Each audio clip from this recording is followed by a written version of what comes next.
জয় রাম জয় গোবিন্দ। ঠাকুর শ্রী শ্রী রাম ঠাকুর নবরূপে ভগবান। প্রকৃতপক্ষে ঠাকুর আশ্রিত ভক্তরা ঠাকুরকে নররূপী সাক্ষাৎ ভগবান বলিয়া বিশ্বাস করেন। নারায়ণ ইউটিউব চ্যানেলে আপনাদের সবাইকে স্বাগত। সবাইকে এই চ্যানেলটি সাবস্ক্রাইব করার অনুরোধ। ঠাকুর নিজেও কখনো কখনো প্রকারান্তরে এই রূপ বলিয়াছেন। এক ভক্ত চন্দন তুলসী পত্র ঠাকুরের বক্ষে দিতে গেলে ঠাকুর তাহার সামনে পদযুগ লাগাইয়া দিয়া বলিলেন, যে তুলসী পাত্রের স্থানে নারায়ণের পায়ে বক্ষে নয়। এক ভক্ত ঠাকুরকে প্রশ্ন করিলেন, তুলসী পত্র ঠাকুরের চরণে দিতে হয়, কিন্তু নারায়ণ ওদিকে তুলসীকে মালা করে সই কণ্ঠে ধারণ করে রেখেছেন, এর তাৎপর্য কি? উত্তরে ঠাকুর বলিয়াছেন, তাৎপর্য নিশ্চয়ই আছে। তুল অর্থ হইল সম, সমতুল্য। ভক্তি ভক্ত, ভক্ত ভক্তি ভগবান, তিন রূপে প্রতীয়মান হইলেও মূলত এক, অভিন্ন ও সমতুল্য। অতএব মূর্তিমূর্তি ভক্তিদেবী তুলসী রূপে সর্বদা নারায়ণের চরণ আশ্রয় বাঞ্ছা করেন বলিয়াই চরণে দিতে হয়। আর তুলসী নারায়ণের সমতুল্য বইলা নারায়ণ তুলসীর মালা কইরা সদরে সই কণ্ঠে ধারণ কইরা একত্বের প্রমাণ করেছেন। কি তাৎপর্যপূর্ণ ব্যাখ্যা। জয় রাম জয় গোবিন্দ।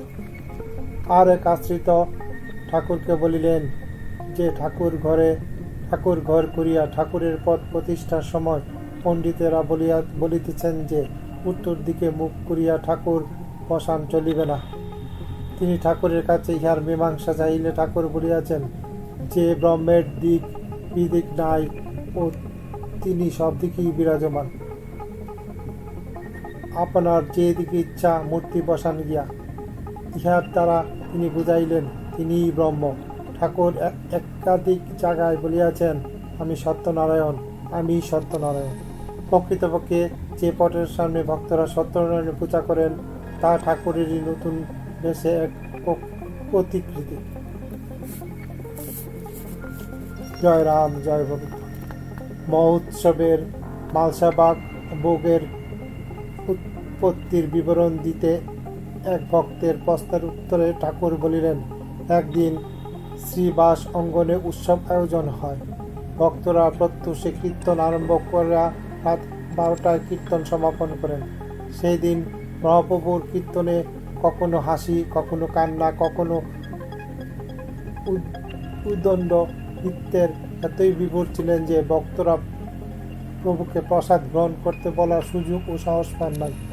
কীর্তনান্তে মহাপ্রভু সুস্থ হইয়া গদাধরকে কইলেন, গদাধর, তোমরা আমাকে মহাপ্রসাদ দেও নাই, আমি ক্ষুধার্ত, আমাকে প্রসাদ দাও। এই কথা শুনিয়া শ্রীবাস গদাধর ভক্ত আনন্দ হলে গিয়া দেখেন কিছুই প্রসাদ নাই। তারা ম্লান বদনে অবনতি শিরে মহাপ্রভুর সামনে দণ্ডবান থাকায় প্রভু জিজ্ঞাসা করিলেন, কি হইল, আমারে প্রসাদ দিলে না? গদাধর সহস্রনেত্রে নিবেদন করিলেন, প্রভু, প্রসাদ কিছুমাত্র অবশিষ্ট নাই। তাই শুনিয়া প্রভু উক্তি করিলেন, প্রসাদ শেষ নাই, প্রসাদ কখনো শেষ হয় না। তোমরা যাও, গিয়া যেই পাত্রে যেই জিনিস ছিল সেই সকল পাত্র পরিষ্কার করিয়া অন্য একটি পাত্রে সমস্ত জিনিস একত্র করিয়া প্রসাদ তৈরি করো।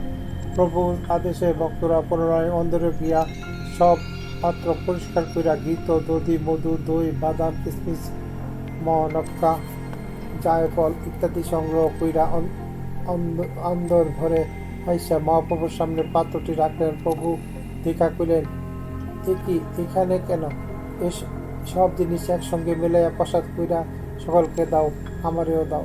গদাধর প্রসাদ তৈয়ার কইরা সকলকে দিল, আমারও যথেষ্ট পরিমাণে প্রসাদ দিল। আমি অতীব ক্ষুধার্ত ছিলাম কইলা তৃপ্তি সহকারে পেট ভইরা প্রসাদ পাইলাম। সেই দিন থেকে এই প্রসাদের নাম হইল মালসাভোগ। এইভাবে ঠাকুর প্রকারান্তে বললেন যে তিনি পূর্বে এক জন্মে নিত্যানন্দ মহাপ্রভুও ছিলেন।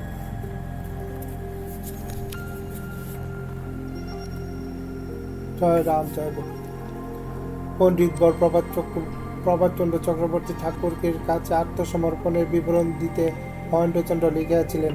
তিনি কলকাতা বিশ্ববিদ্যালয়ের সর্বোচ্চ উপাধিধারী কৃতিবিদ ছাত্র।